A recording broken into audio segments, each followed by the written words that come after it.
134 latih tanding. Xiao Yuan keluar dan menghirup udara segar. Song Si pergi menemui Xiao Yuan dan memberikan salam. "Apakah mereka sudah kembali?"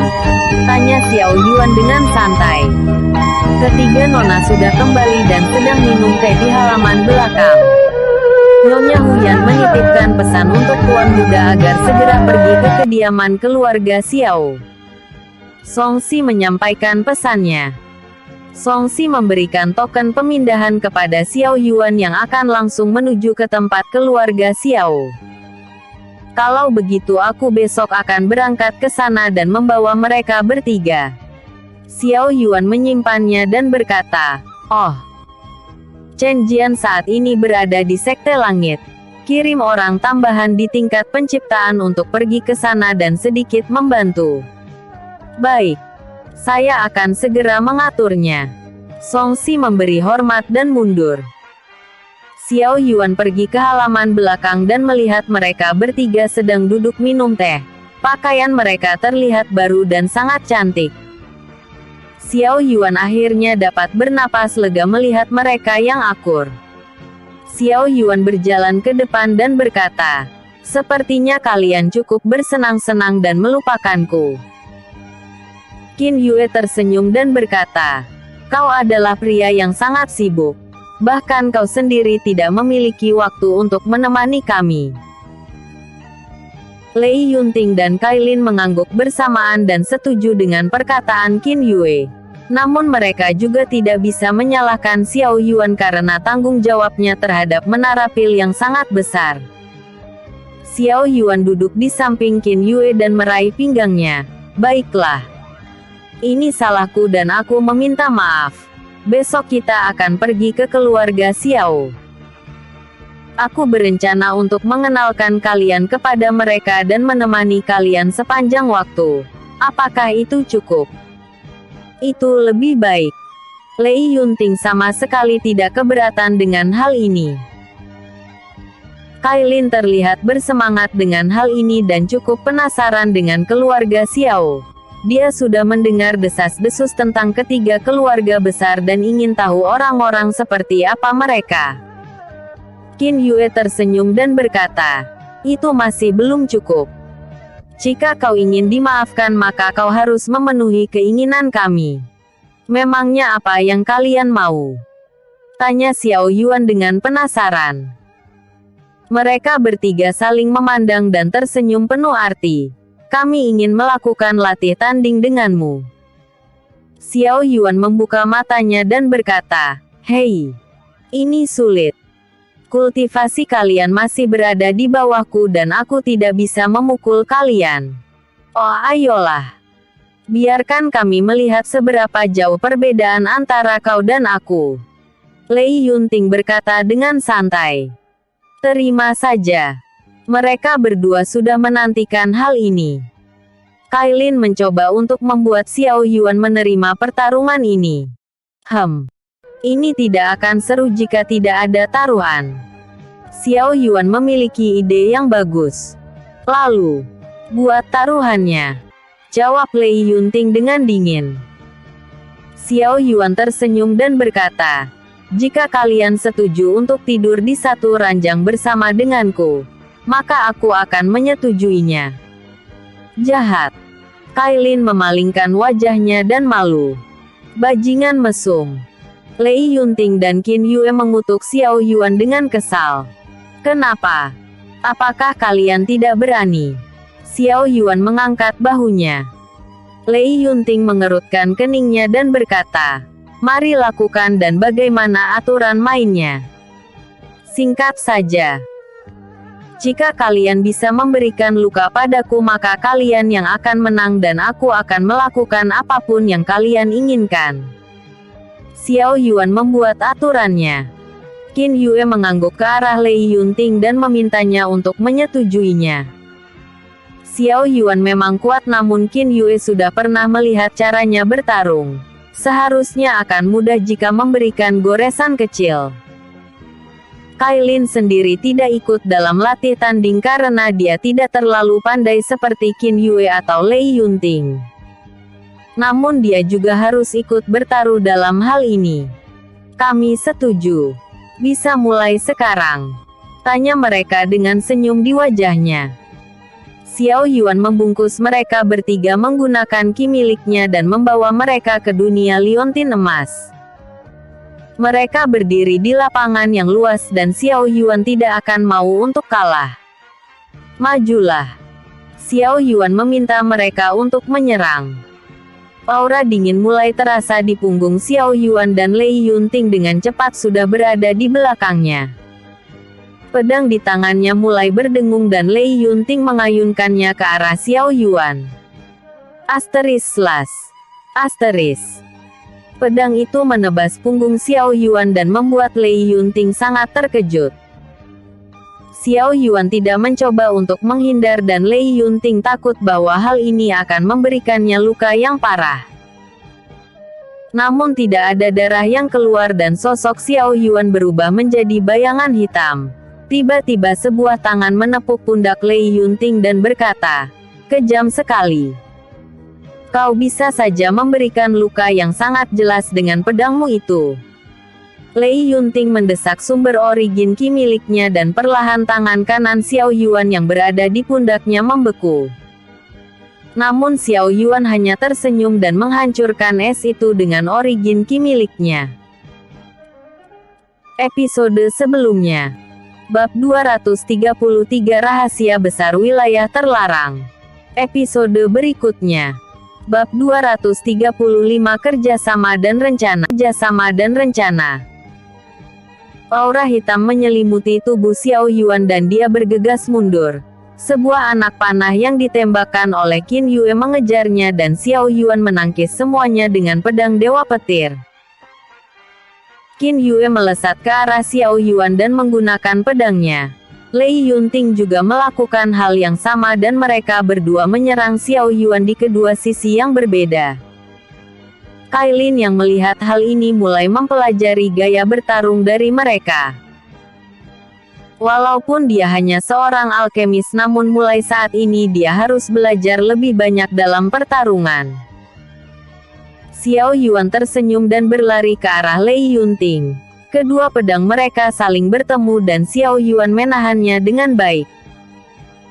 Sayap api emas muncul di punggungnya dan gerakan Qin Yue ditahan dengan mudah. Asteris klang. Asteris. Mereka berdua terus-menerus memainkan gaya pedang mereka dan terlihat sangat gigih. Xiao Yuan sendiri menahannya dengan baik dan tidak memiliki celah dalam pertahanannya. Xiao Yuan melepaskan auranya dan membuat mereka berdua mundur. Qin Yue pergi ke samping Lei Yunting dan berniat untuk membuat rencana. Saudari. Dia memiliki pertahanan yang sangat kuat. Satu-satunya cara adalah dengan penggabungan teknik kita dan menciptakan titik buta untuk menyerangnya. Qin Yue berkata dengan sungguh-sungguh. Lei Yunting mengangguk dan berkata, "Kalau begitu buat pusaran angin dan sisanya serahkan padaku." Qin Yue mengeluarkan busurnya dan menuangkan origin ki miliknya dalam jumlah yang besar. Segera dia melepaskan busurnya dan angin tornado mulai terbentuk dan mengurung Xiao Yuan. Lei Yunting mendesak garis keturunan miliknya dan butiran es mulai menyatu dengan angin tornado membentuk badai es yang tebal. Xiao Yuan tersenyum puas dan berkata, "Kerja sama yang sangat baik. Sepertinya aku masih meremehkan kemampuan kalian." Lei Yunting dan Qin Yue masuk ke dalam badai es dan mengunci posisi Xiao Yuan. Bilah-bilah es yang tajam melesat ke arah Xiao Yuan dengan aura dingin yang menakutkan. Tempat ini sudah seperti sebuah penjara dan membuatnya sulit untuk melihat sekelilingnya. Namun teknik yang baru dibuat masih memiliki banyak kekurangannya yang sangat jelas. Menerobosnya adalah hal yang mudah mengingat kekuatan fisiknya yang kuat. Namun Xiao Yuan lebih memilih melihat seberapa jauh mereka dapat memaksimalkan potensi mereka. Sayap api emas menangkis semua bilah es dan Xiao Yuan tersenyum. Aku akan mencoba teknik dari iblis itu, ruang kegelapan. Xiao Yuan mendesak origin ki miliknya dan kegelapan di bawah kakinya mulai menyebar sangat luas. Kegelapan itu membentuk sebuah kubah yang mengisolasi mereka. Apa ini dan kenapa ini gelap sekali? Tanya Qin Yue dengan bingung dan kesadaran ilahinya seolah tidak dapat digunakan. Lei Yunting merasakan perasaan yang tidak enak dan hanya ada kegelapan di sekitarnya. Teknik yang sangat merepotkan. Bak. Seseorang memukul leher bagian belakangnya dan Lei Yunting jatuh pingsan. Qin Yue juga mengalami hal yang sama dan saat ini mereka berdua pingsan. Sekarang Xiao Yuan mengerti hal baru tentang teknik ini. Menciptakan kegelapan sebagai ruang isolasi. Hawa keberadaannya sama sekali menghilang dan menyatu dengan kegelapan itu sendiri. Jika dikombinasikan dengan teknik kekuatan jiwa maka kerusakan yang dimiliki musuhnya akan jauh lebih besar. Kubah kegelapan mulai menghilang dan Xiao Yuan membawa Lei Yunting dan Qin Yue. Segera dia mengirimnya ke rumah kecil miliknya dan membiarkan mereka untuk beristirahat. Kailin berlari ke arahnya dan berkata, "Kemana mereka pergi dan bagaimana kondisi mereka?" Xiao Yuan merangkul Kailin dan membawanya duduk di bawah pohon. Hanya pingsan. Aku tahu batasanku sendiri. Setelah beberapa waktu mereka akan bangun. Aku sudah memurnikan pil roh untuk berjaga-jaga. Tapi sepertinya mereka tidak membutuhkannya. Kailin berkata dengan santai. Kau bisa memberikannya nanti. Xiao Yuan berkata dengan santai. Kailin tersenyum dan memegang tangan Xiao Yuan. Dia mengambil jarinya telunjuknya dan sedikit bersikap manis. Kailin memasukkannya ke dalam mulutnya dan Xiao Yuan terkejut dengan Kailin yang mengambil inisiatif. Xiao Yuan mengerang kesakitan dan Kailin menggigitnya dengan keras. Xiao Yuan menarik kembali tangannya dan darah mulai keluar. Kailin menyeka mulutnya dan tersenyum sangat puas. Karena kakak sudah terluka maka pertandingan ini dimenangkan oleh kami, kata Kailin dengan bangga. Xiao Yuan sangat terkejut dan berkata, bukankah hanya mereka berdua yang bertarung dan mengapa kau menjebakku? Perjanjian sudah dibuat dan kami tidak mengatakan bahwa aku tidak ikut. Sebagai pria yang baik, kakak harus menepati perkataannya.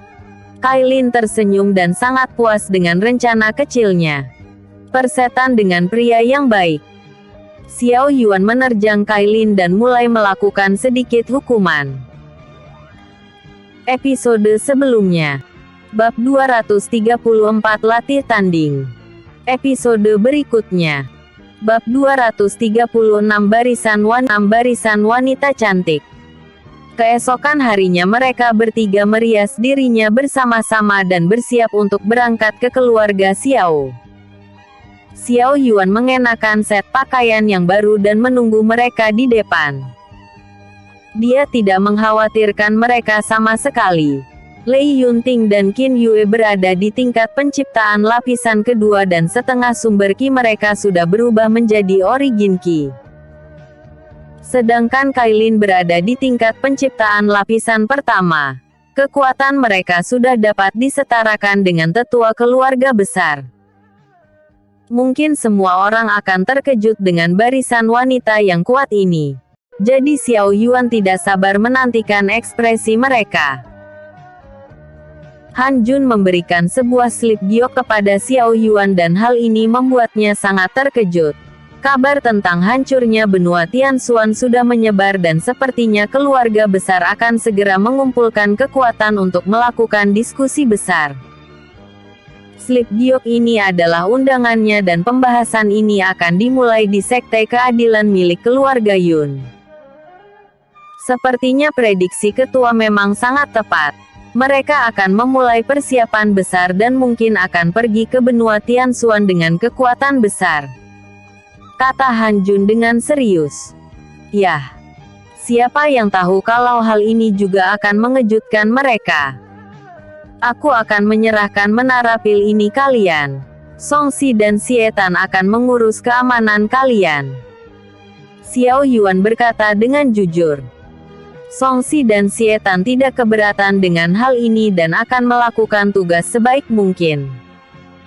Kailin, Lei Yunting dan Qin Yue berjalan keluar dan pergi ke arah Xiao Yuan.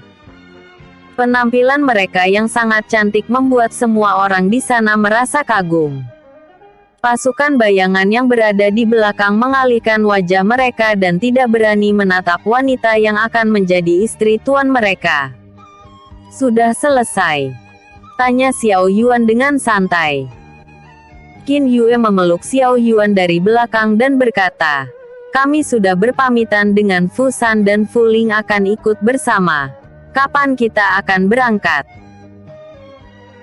Fu Ling memberi hormat dan berkata, Tuan memiliki banyak pekerjaan dan biarkan pelayan ini yang mengurus kebutuhan Nona di sana. Fu San akan berlatih secara mandiri dan saya tidak terlalu sibuk. Baiklah. Kita akan berangkat sekarang. Xiao Yuan berpamitan kepada semua orang dan menghancurkan token pemindahan di tangannya. Mereka berlima menghilang dari pandangan semua orang dan dikirim ke menara pemindahan yang berada di pusat kota milik keluarga Xiao. Seperti biasa mereka merasakan rasa sakit di kepala mereka dan mulai menstabilkan diri. Semua orang yang berada di sana melihat ke arah ketiga gadis cantik dan berniat untuk mengenal mereka. Aura membunuh Xiao Yuan sedikit terpancar dan semua orang dapat melihat kultivasinya yang mengerikan. Perlahan mereka mundur dan mengurungkan niatnya untuk mendekati wanita cantik. Beberapa penjaga berjalan ke arah Xiao Yuan dan berkata, salam untuk Tuan Muda keempat Xiao Yuan. Semua orang yang mendengar hal ini menjadi sangat terkejut. Pria muda itu adalah Tuan Muda keempat keluarga Xiao dan merupakan alkemis tingkat origin dengan identitas ketua menara pil. Penjaga itu dengan cepat menghentikan segerombolan orang yang berusaha mendekati Xiao Yuan dan membuat mereka mundur. Mereka tahu identitas Xiao Yuan sangat luar biasa, namun ini akan sangat mengganggu jika membiarkan mereka. Tolong siapkan kereta yang bisa menampung 5 orang. Aku membawa mereka kemari dan akan mempertemukan mereka kepada keluarga. Kata Xiao Yuan dengan santai. Penjaga itu melirik ke belakang dan mengerti dengan maksud Xiao Yuan. Akan segera kami siapkan. Tolong ikuti penjaga ini. Xiao Yuan membantu mereka berdiri dan membawa mereka keluar. Setelah beberapa waktu kereta yang bagus sudah disiapkan dan mereka semua masuk dan memulai perjalanan dengan dikawal banyak penjaga. Lei Yunting dan Kailin melihat pemandangan di sekitarnya dengan takjub. Qin Yue sendiri sudah terbiasa dengan hal ini.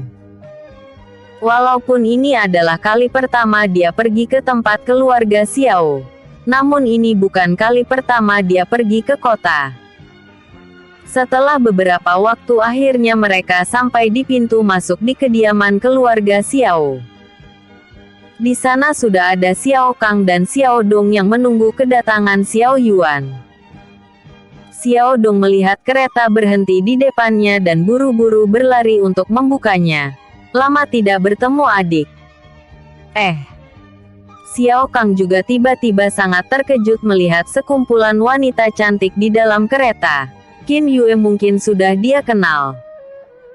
Namun siapa dua orang lainnya dan siapa yang lainnya? Kecantikannya benar-benar tidak di bawah Qin Yue sama sekali. Bahkan Yun Suang yang terkenal dengan kecantikan pertama di benua Zien, bukanlah tandingan dari Lei Yunting. Xiao Yuan turun dan membusungkan dadanya. Kakak, mengapa kalian begitu terkejut? Bukankah dulu aku sudah mengatakan bahwa aku memiliki 2 orang wanita yang berada di benua Zien?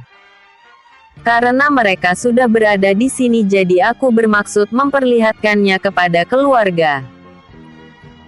Episode sebelumnya. Bab 235 Kerjasama dan Rencana.